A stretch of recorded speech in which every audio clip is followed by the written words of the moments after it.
नमस्कार दोस्तों, मैं आज आपको बताऊंगा कि जो ई कोर्ट फाइलिंग होती है दिल्ली डिस्ट्रिक्ट कोर्ट में या और भी स्टेट्स में वो कैसे फाइल होती है। तो ये हम सबसे पहले यहाँ पर जाएंगे केस फाइलिंग में। यहाँ पर आप देखेंगे न्यू केस फाइलिंग है। यहाँ पर हम सेलेक्ट करेंगे न्यू केस फाइलिंग और न्यू केस फाइलिंग में जाने के बाद ये आपका एक ऐसा एक विंडो खुल जाएगा। इसमें हम सबसे पहले डिस्ट्रिक्ट सेलेक्ट करेंगे, जो भी डिस्ट्रिक्ट है। फॉर एग्जांपल ये नॉर्थ ईस्ट डिस्ट्रिक्ट है, तो मैं यहाँ पर नॉर्थ ईस्ट डिस्ट्रिक्ट सेलेक्ट करूँगा। उसके बाद सेलेक्ट एस्टेब्लिशमेंट करेंगे। इसका मतलब ये होता है कि आपको किस डिस्ट्रिक्ट में या किस जज के पास केस फाइल करना है या किस अथॉरिटी के पास आपको केस फाइल करना है। तो दोस्तों आप देखेंगे ये जो मेरा केस है, ये मेरा केस डिस्ट्रिक्ट जज के पास फाइल करना है मुझे। तो मैं यहाँ से डिस्ट्रिक्ट एंड सेशन जज सेलेक्ट कर लूँगा। सिविल क्रिमिनल ये जो भी आपका केस है वो आप यहाँ से सेलेक्ट कर लेंगे। और उसके बाद यहाँ पर काफ़ी सारे ऑप्शंस हैं, जो सेलेक्ट एडॉप्शन है, अपील है, आर्बिट्रेशन है। तो जो भी आपका केस है वो आप यहाँ से सेलेक्ट कर लेंगे। मेरा जो केस है ये रिकवरी ऑफ मनी का है, तो मैंने ये रिकवरी ऑफ मनी सेलेक्ट कर लिया। अब रिकवरी ऑफ मनी सेलेक्ट करने के बाद केस टाइप सेलेक्ट करेंगे, जो कि ये सिविल सूट में आता है, तो ये सिविल सूट सेलेक्ट कर लिया हमने। अब यहाँ पर जो भी आपके क्लाइंट हैं, ये कंप्लेनेंट है, प्लेंटिफ है, डिफेंडेंट, सॉरी डिफेंडेंट तो नहीं आएगा, कंप्लेनेंट है, प्लेंटिफ है, पिटिशनर्स है, जो भी हैं उनका आपको नाम यहाँ पर फिल करना होगा। मैं नाम इनका डालता हूँ, जो भी मेरा केस है ये। एक चीज़ हम और कर सकते हैं, जैसे आपका जो यहाँ पर केस है, उस केस को आप यहाँ पर अपना खोल के, इससे आपका क्या होगा, आपका एक काम स्मूथ हो जाएगा। आपको ये बार बार टाइप करने के झंझट से छुटकारा मिलेगा। तो ये जो मेरा केस है उसका मैंने ड्राफ्ट तैयार किया हुआ है, तो आप देखेंगे ये इसका एक पीडीएफ वर्ड फॉर्मेट में है केस। तो ये मैंने सेलेक्ट कर लिया, यहाँ से मैंने इसको सेलेक्ट कर लिया, इसकी एक वर्ड की फ़ाइल खुल गई। अब यहाँ से जो भी मुझे कंटेंट वहाँ पर फाइल करना होगा वो मैं यहाँ से अपना कट करके या कॉपी करके जैसे भी है वो मैं यहाँ से पेस्ट वहाँ पर कर सकता हूँ। तो ये देखेंगे केस खुल गया है। अब यहाँ से जो उनका नाम है, जो मेरे क्लाइंट का नाम है, वो मैंने यहाँ से कॉपी कर लिया। कॉपी करने के बाद मैंने इसको यहाँ पर पेस्ट कर दिया। इनका मोबाइल नंबर या तो आप क्लाइंट का मोबाइल नंबर डालते हैं या आप अपना मोबाइल नंबर भी डाल सकते हैं। तो क्लाइंट से फॉलोअप करना होगा तो इसलिए मैं अपना ही नंबर डाल देता हूँ यहाँ पर। उसके बाद हम यहाँ पे ये सबमिट कर देंगे। सबमिट करने के बाद आपका ये केस जनरेट हो जाएगी, केस आईडी आपकी जनरेट हो जाएगी। और ये आपकी ये केस आईडी हो गई ADL 2024 अब इसके बाद हमें दूसरी पार्टी की डिटेल फिल करनी होगी। डिफेंडेंट में आके हम वो, या अब इसके बाद हम यहाँ पर इसका इनकी जो भी आगे के पर्टिकुलर्स हैं, जो मेरे क्लाइंट हैं, उनका रिलेशन वगैरह। और आपको अगर अपना काम एक ये स्मूथ तरीके से करना है या जल्दी करना है तो आप सिर्फ वही कॉलम डालें जिनके ऊपर स्टार लगा हुआ है, क्योंकि जो जिन पे स्टार लगा है वो कॉलम हमें मैंडेटरी फिल करने हैं। अदरवाइज और कोई कॉलम मैंडेटरी नहीं है। तो ये सीनियर सिटीजन है, मैंने इनकी एज डाल दी। अब आप देखेंगे मैंने सिर्फ वही कॉलम भरे हैं जो मैंडेटरी हैं। अब यहाँ से मैं इनका एड्रेस कॉपी कर लूँगा। एड्रेस कॉपी कर लिया मैंने।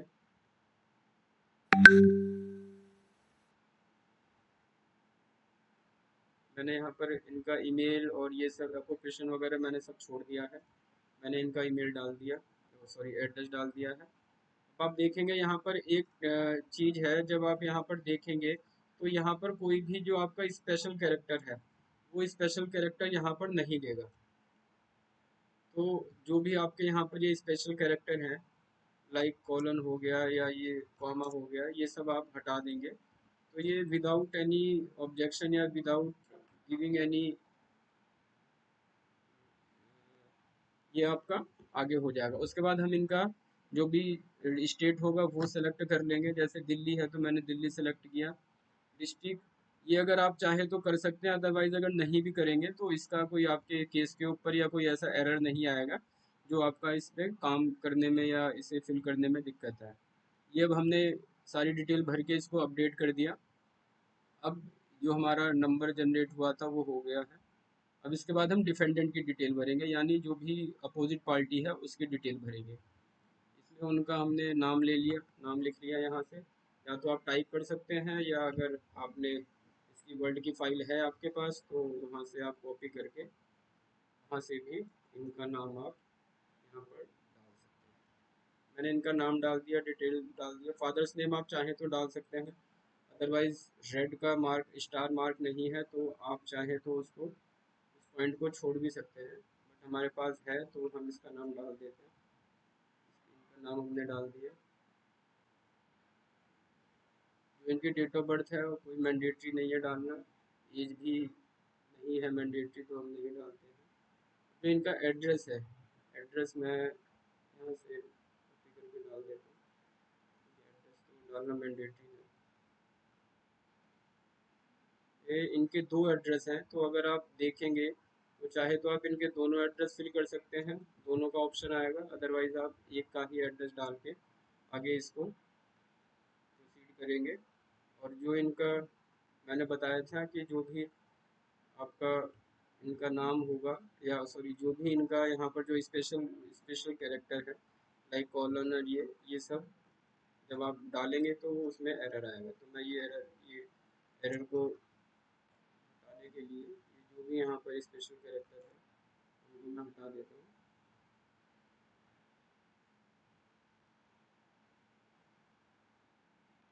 ये हटा दिया मैंने। पिन नंबर मैंडेटरी नहीं है, अगर आप डालना चाहें तो डाल सकते हैं, सेम एज जो भी ये है, जो इनकी ये डिटेल है, अगर आप डालना चाहें तो डाल दें, अगर नहीं डालना चाहें तो इसका आपकी फाइलिंग के ऊपर कोई इफेक्ट नहीं पड़ेगा। ये हमने डिफेंडेंट की डिटेल सारी फिल कर दी है और इसको अब हम सेव कर देते हैं। सेव हो ये हो गया है। अब इसके बाद आप देखेंगे हमारी जो भी पार्टीज़ की डिटेल्स थी वो सारी हमने फिल कर दी है। सेव करके हम इसको आगे जाएंगे। अब इसमें ये फैक्ट लिटिगेंट्स के जाने के बाद आप फैक्ट डिटेल देखेंगे। फैक्ट डिटेल्स वैसे तो मैंडेटरी नहीं है, बट इसके अंदर कुछ डिटेल्स ऐसी होती हैं जो आपसे केस से रिलेटेड होते हैं, अगर आप वो डालना चाहें तो डाल सकते हैं। ये आपके केस से ही आपको मिल जाएगा। और आप देखेंगे ये मैंने जो फाइल अपनी बनाई है, जो मेरा केस है, उसके अंदर मैंने जो भी केस के कुछ फैक्ट्स हैं वो मैं उसको पार्ट में इनको यहाँ पर फिल करके मैं डाल देता हूँ। ये मैंने डाल दिया है, तो मैंने सेव कर दिया है। ये बस एक ऑप्शन, ये आपका डेट एंड टाइम भी यहाँ पर आपको डालना मैंडेटरी होगा। अगर आप फैक्ट को पिक कर रहे हैं तो आपको ये डालना होगा। ये टाइम हो गया,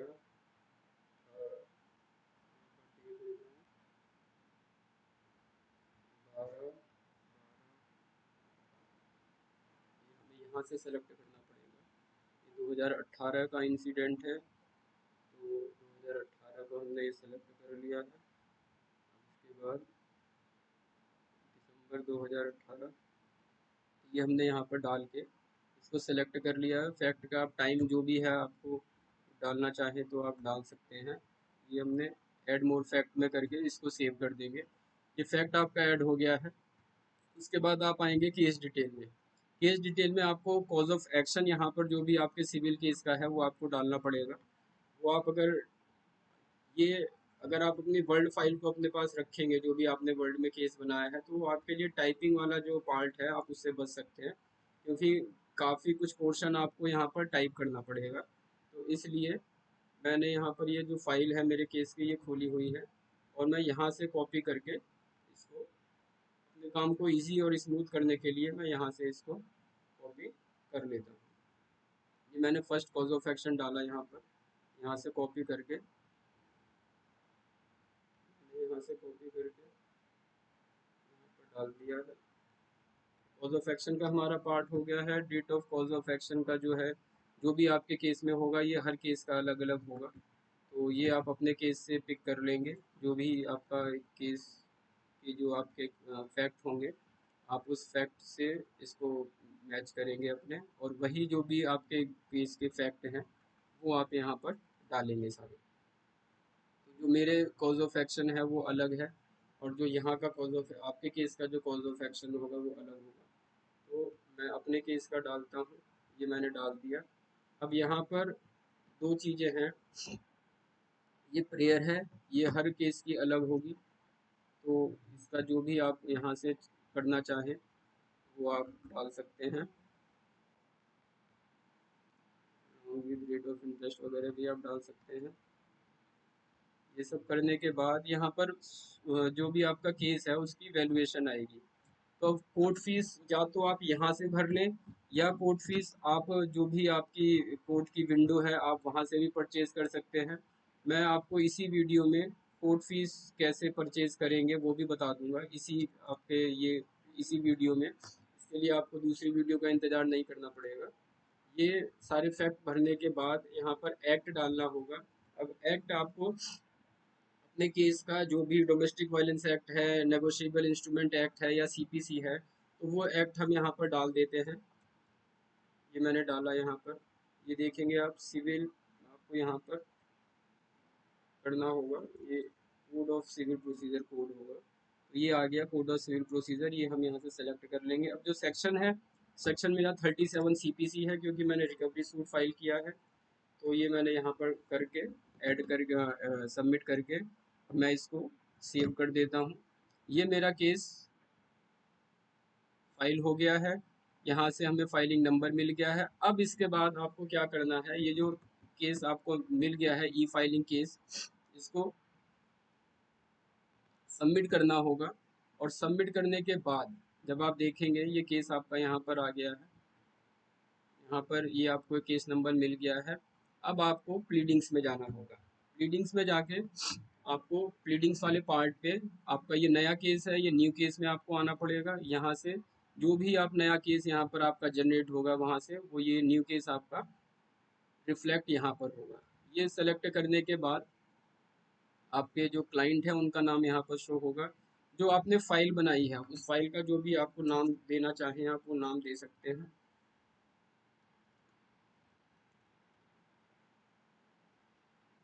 मेरे क्लाइंट का नाम हो गया। जो फाइल आपने जहाँ पर सेव करी होगी पीडीएफ बना के या बुक मार्किंग करके, मैंने यहाँ पर कल की वीडियो में बताया था कि पीडीएफ में बुक मार्किंग कैसे होगी या ओसीआर फॉर्मेट में कैसे होगा। तो वो आप वीडियो वो देख सकते हैं।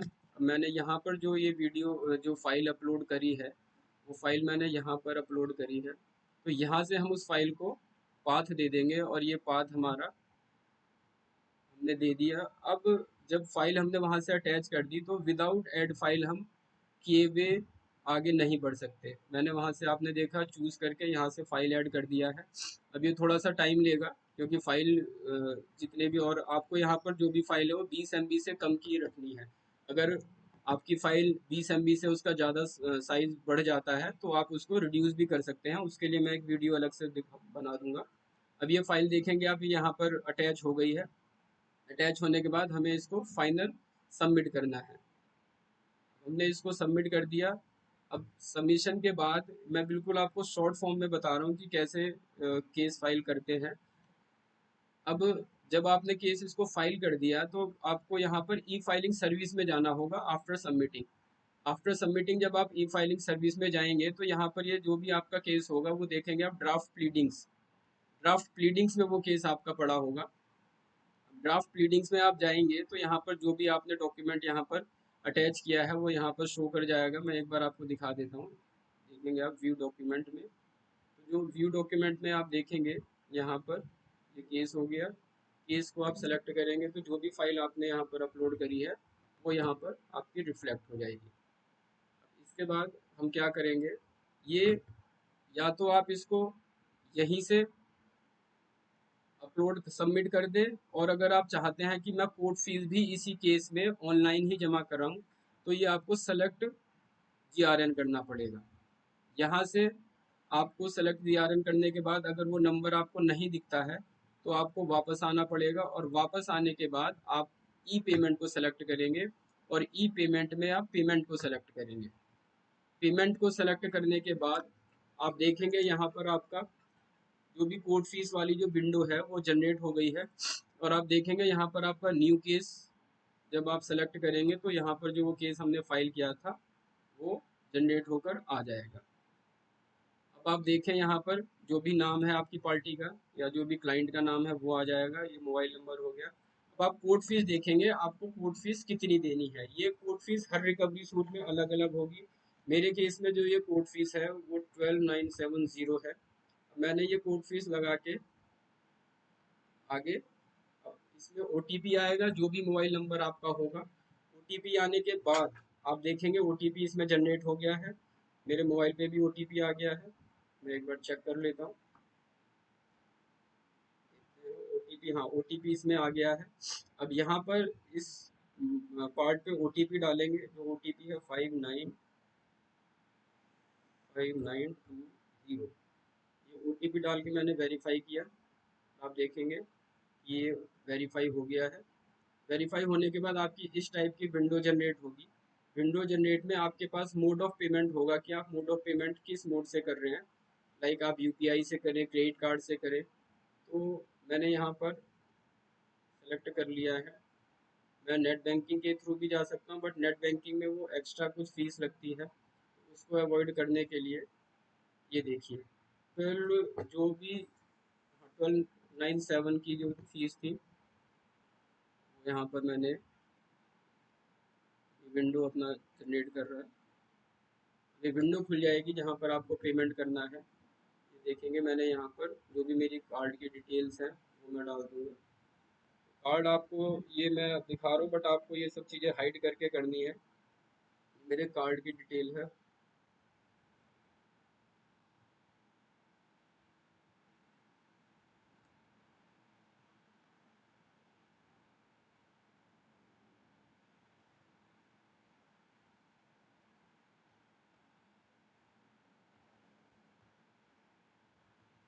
मैंने कार्ड की डिटेल डाल दी, अपनी जो भी एक्सपायरी है वो डाल दिया।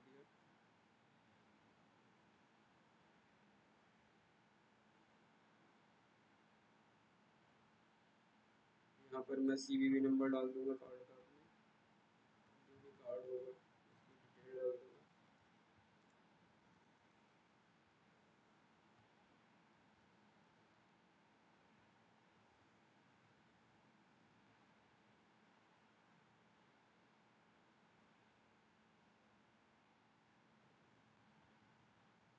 कुछ टेक्निकल एरर आ रहा है, ये कोड का एरर नहीं है, ये जो विंडो है थर्ड पार्टी उसका एरर है। तो एक बार देखते हैं दोबारा करके।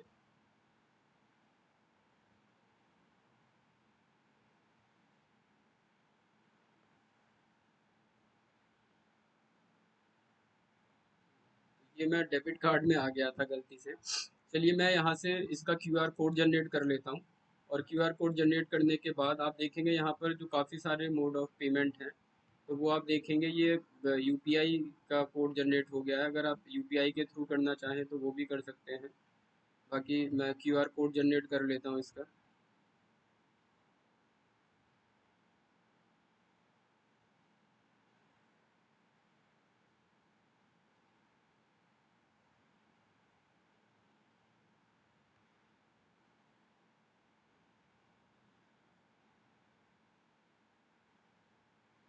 देखिए क्यूआर कोड जनरेट हो गया है। अब मैं यहाँ से जो भी पेमेंट है इसकी मैं कर दूँगा।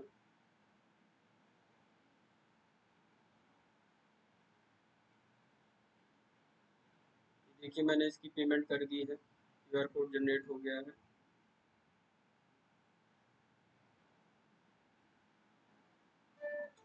पेमेंट हो गई है। अब ये ऑटोमेटिक रीडायरेक्ट होके, ये देखिए ये ऑटोमेटिक रीडायरेक्ट होके अब हमारे ई कोर्ट वाले पोर्टल पे चला जाएगा, क्योंकि कोर्ट फीस मैंने यहाँ से पे कर दी है इसकी। तो अब आप देखेंगे कि वहाँ पर जो जीआरएन नंबर था, ये प्रिंट एक्नॉलेजमेंट मैंने कर लिया है अपने फ्यूचर रेफरेंस के लिए। अदरवाइज़ ये आपका वहाँ पर जो जीआरएन नंबर है जो मैंने आपको बताया था वहाँ पर ये जनरेट हो जाएगा। इस पोर्टल को आप संभाल के रखेंगे, क्योंकि कल को अगर कोई भी इशू होता है तो आप इसी पोर्टल पे या इसी रिसिप्ट से आप उनको बता सकते हैं कि भाई ये जो मेरी मेरी कोर्ट फीस थी ये मैं पे कर चुका हूँ। अब आप देखेंगे ये डाउनलोड हो चुका है। अब मैं वापस ई फाइलिंग सर्विस में आऊँगा। ई फाइलिंग सर्विस में आने के बाद मैं ड्राफ्ट प्लीडिंग्स में आऊँगा, जो आप देखेंगे कि जहाँ पर केस हमारा ड्राफ्ट में पड़ा हुआ है। ड्राफ्ट में आने के बाद जब हम इसको फाइनल सबमिट करेंगे, जैसा कि मैंने आपको बताया था, अब देखेंगे जब हमने फर्स्ट टाइम देखा था तो यहाँ पर वो जीआरएन नंबर नहीं था, बट अब आप देखेंगे वो जीआरएन नंबर यहाँ पर जनरेट हो चुका है। जब ये जीआरएन नंबर जनरेट हो जाएगा तो आप इसको सेलेक्ट करेंगे और सेलेक्ट करके सबमिट कर देंगे। ये आपका फाइनल सबमिशन होगा ई केस फाइलिंग पे। ये आपका फाइल हो गया है। यहाँ से अब आप देखेंगे जो ड्राफ्ट था, अभी ये ड्राफ्ट में रिफ्लेक्ट कर रहा है, बट आप इसको जब सेलेक्ट करेंगे तो यहाँ पर आप देखेंगे आपका वो रिकॉर्ड नहीं है। इट मीन्स कि आपका केस वो फाइल हो गया है। और जब आप कंप्लीट प्लीडिंग्स में जाके देखेंगे तो कंप्लीट प्लीडिंग्स में ये आपका केस हो गया। और जो आपने कोर्ट फीस ऑनलाइन जमा करी है वो ये कोर्ट फीस भी आपकी यहाँ पर रिफ्लेक्ट कर रही है। तो दोस्तों अब आपको बस इस कोर्ट की हार्ड कॉपी लेके अपने फाइल में अटैच करना है। और अटैच करने के बाद ये केस आपको अपना विंडो पे जाके फाइल कर देना है। और अब आप जो इसका स्टेटस देखेंगे, स्टेटस इसका ये है कि कोर्ट फीस हमारी जनरेट हो गई है, ऑनलाइन सबमिट हो गई है, still case is not consumed in CIS। ये देख के आपको घबराने की ज़रूरत नहीं है, बिकॉज़ ये तभी हटेगा या जब आपका ये विंडो पर वहाँ पर ये केस को देख लेंगे। और केस में अगर कोई ऑब्जेक्शन होगा तो ऑब्जेक्शन लगा के ये केस को आपको वापस आपके इसी विंडो पर रिटर्न कर देंगे। और अगर केस में कोई ऑब्जेक्शन आपके नहीं आएगा तो ये केस आपका यहाँ पर एक्सेप्ट होके उसमें आपको डेट मिल जाएगी। तो दोस्तों वीडियो कैसे लगी अपने इस पर कमेंट्स ज़रूर दें। और नेक्स्ट वीडियो के लिए अगर आपको कोई भी ई फाइलिंग से लेके कोई भी आपको कोई इशू आप फेस कर रहे हो या कोई आपको प्रॉब्लम हो तो आप प्लीज़ मुझे कमेंट्स कर सकते हैं नीचे। मेरा कमेंट्स करके आप उसको अपना जो भी इशू है आप वहाँ पर मुझे बता सकते हैं।